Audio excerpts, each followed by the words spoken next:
it's super white, but black people come to see me, and it's not a ton, but they're out there.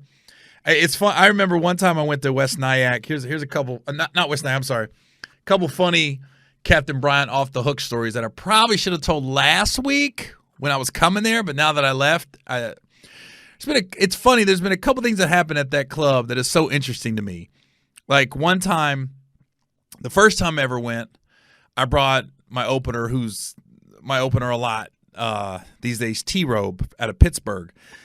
And this is one of the reasons I didn't use T-Robe for a lot of years. And T-Robe's always been a great friend. He's a great guy.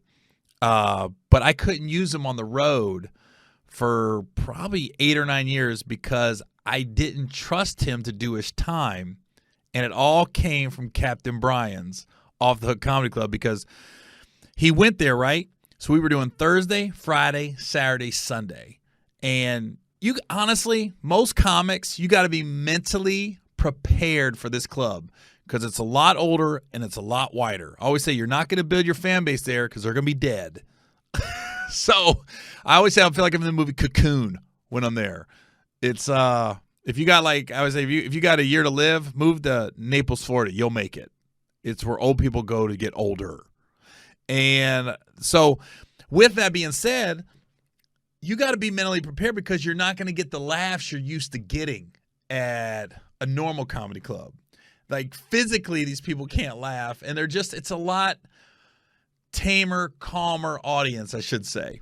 It's wider and older. And so T-Robe goes up Thursday. He's supposed to do 30 minutes, a two-man show.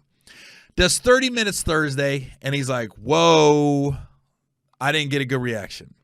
Friday, T-Robe goes up, does about 25. He's doing a little less Friday. Saturday, he goes up, does a little less than 20, about 18.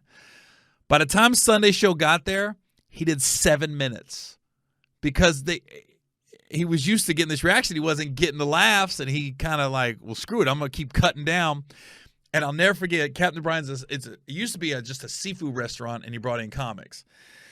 And now it's more of a comedy club with a great restaurant. But it used to be a great restauant that just brought in comics. So I just remember that last Sunday, I just ordered a lobster bisque, and it came, and I thought I had 23 more minutes to finish it. And I took that first spoon, and he goes, give it up for Gary Owen. I said, really? And then I walked on stage, and as we're crossing, I looked at him and said, hey, man, you did 7 minutes. He's like, no, I didn't. No, I didn't. And I go, the clock's right there.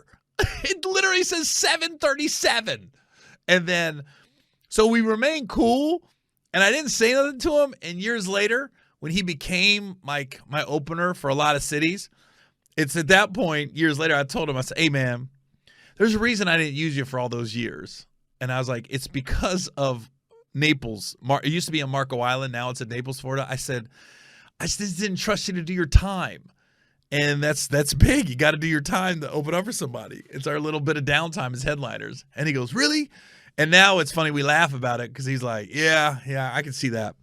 So the other funny story is one time probably about 10 years ago, I was at Marco Island this was when it was still in Marco Island. It's Sunday night. The club, it's a smaller club. If it held 200, we had about 150. It wasn't sold out, but we had a good crowd that night.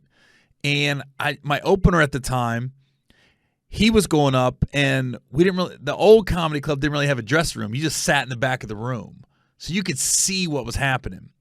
And there was a group of Italian people, and they were really rowdy. And my opener at the time wasn't handling it like he should. You got to shut them down. You can't get them all riled up and then bring me up, so I got to deal with it. So they were completely interrupting his act. He was throwing, I could tell. He did his time, but then he remember at the end of it, he goes, hey, y'all, I like y'all. I fucks with you. I'm going to do shots with you after the show. And I was like, no. You don't do shots with him after the show.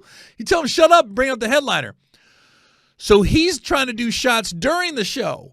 While I'm on stage, I see my opener shotting up with these Italian people. The room's so small, they're interrupting my show. Now they're really interrupting my show. They're not paying attention to me. So I go in on them. I wish I would have videotaped this night. So I go in on them, and the lady, one of the ladies with the party, and I'm talking, it was probably 20 people in this party. I said, hey, you guys need to shut up or you're going to get kicked out. Something to that extent. And she was like, she literally stood up. She goes, well, if you would say something funny, we wouldn't be talking, right? And I remember this one black girl in the back goes, if you don't, what'd she say? Sit the fuck down, bitch. And she went, right? What? I guess she didn't realize. I was like, oh, okay, you're going to learn. The black people are here with me. They're not random. They paid to see me. So anyways, I ended up kicking the whole party out, all 20 of them. And I told them, this is going to happen right now. You're getting kicked out. You're going to get your bill. You're going to pay it because you did eat food and you drank drinks. I said, you're not getting comped anything. You completely interrupted and ruined the show. I was like, you're going to leave. You're going to want your money back from the show. You're not getting it back. I'm on a door deal. So you guys paid me. I'm not giving you your money back because you've ruined this experience for these other people. So they ended up cussing. It got a little rowdy for a minute. But in the end, they paid their bill. They didn't get their money back for the comedy show. They tried to complain. Then they tried to call the cops. So the way the old Captain Brian's was, they had a big window in the back of the stage. And it was open air. You're kind of on the beach a little bit. So they stayed outside of the comedy club, and we could still see them standing out there. And they tried to call the cops. So the cop showed up, and he looked a little confused. He's like, what's going on? So I literally had the microphone. I looked outside and went to that back window and said, hey, you can't call the cops for somebody talking. And then they waited until the show was over.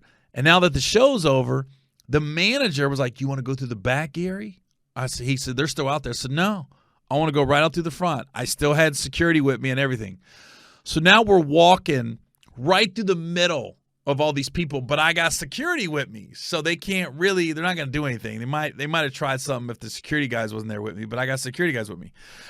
So the one guy runs up to the opener, sticks his hand out. My opener shakes his hand. He goes, hey, you were funny, and shook his hand.